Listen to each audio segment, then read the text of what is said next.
Hey everybody, welcome back to my Project 13. Thanks for coming on by and checking out this the early morning vlog.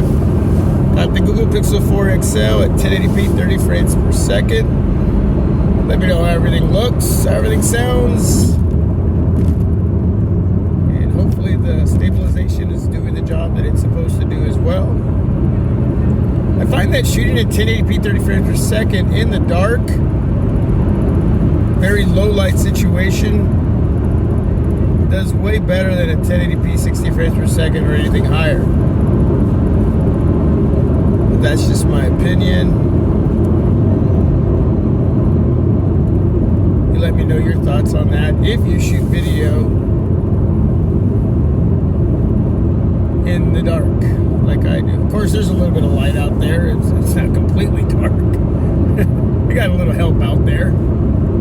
Some street lights, car lights, headlights, I should say.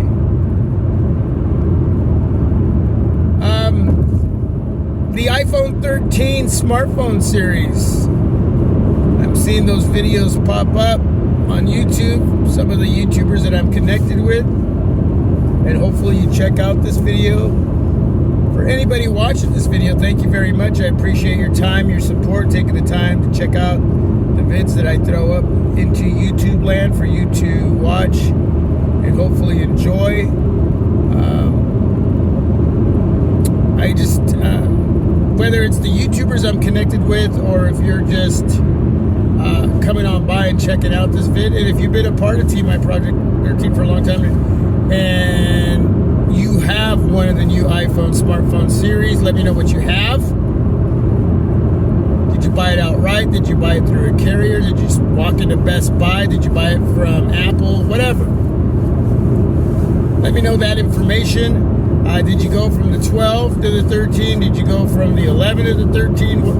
What did you leave behind? Was it an Android device to jump to the 13? Were you going to go to the 13, but you decided not to? And what's the difference if you did pick up a new iPhone 13 mini or the standard or the Pro or the Pro Max, and you're coming from an Android device or a different iPhone, especially the 12, because a lot of folks out there are calling this the 12S series, not so much the 13, because the changes are, they're there, but it's not like that big of a deal. But if you're coming from an older iPhone, it's probably going to be a big deal. But if you're coming from the 12, was it really worth upgrading or trading in? Gotta move over here. Was it really worth taking, especially the 12, and upgrading to the 13? And do you feel and see the differences between the two? iOS is a very easy, simplistic, same meaning, I guess, both words mean the same thing. Very easy, simplistic, depending on how you use it, I guess, in a sentence. As far as the what am I trying to say here? When it comes to performance and functionality on an iPhone, okay, the software is just, I understand why so many people love it. Now that I've used an iPhone the last few years, and I'm not at this point picking up the 13, and if I was going to, it'd probably be the 13 Pro and skip the Pro Max. Had the 12 Pro Max, sold that. But yeah, it's a very simplistic experience, and now that they've added 120 hertz, I'm sure that it's beyond feathery smooth, like beyond. It was already a smooth experience, one of the smoothest experiences that you can have on a smartphone. I mean, at 90 hertz, it would have been just fine. But hey, finally, Apple, you've given your consumers that 120 hertz that we've had now on Android for quite some time. Cameras are supposed to be better. Those cameras are huge. They are huge. Aesthetically. A little bit of a change there in the aesthetic design.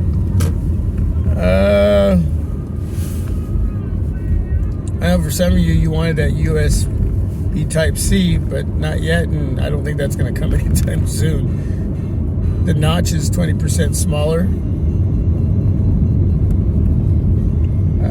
But, you know, overall, with all the changes, and there's more, they're all just little minor upgrades. Is it worth coming from, especially the 12 to the 13, depending on which one you got? Maybe you had a 12 Pro and you went to the 13 Pro Max. Do you like the bigger size? And do you like the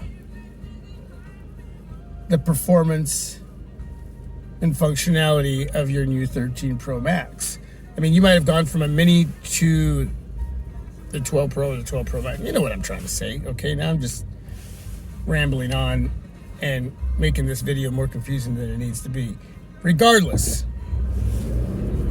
are you enjoying the experience? Was it worth it, or should you have stayed with the 12? Should you have stayed with your Android device?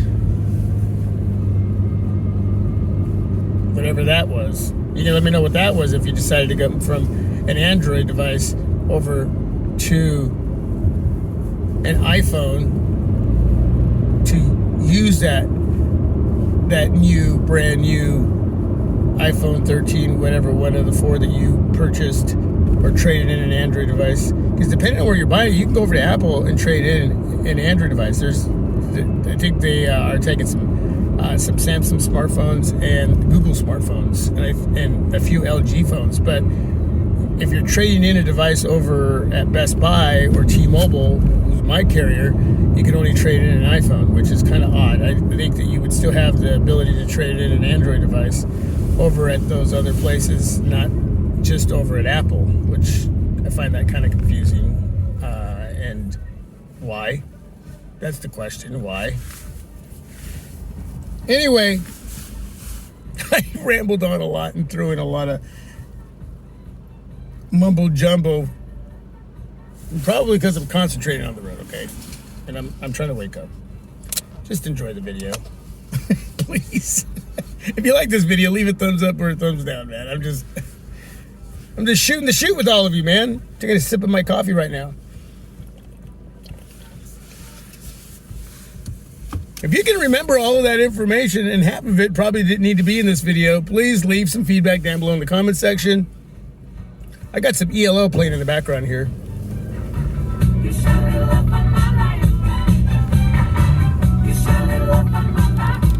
Okay, I can't play too much of it. I'll get in trouble. All right, anyway, thanks for watching. God bless you all. Stay safe and healthy. Till my next video, this is my Project 13. God bless. Appreciate all of you. Thanks for putting up with me so early in the morning. Yeah, I'm tired. God bless you all. I'm out.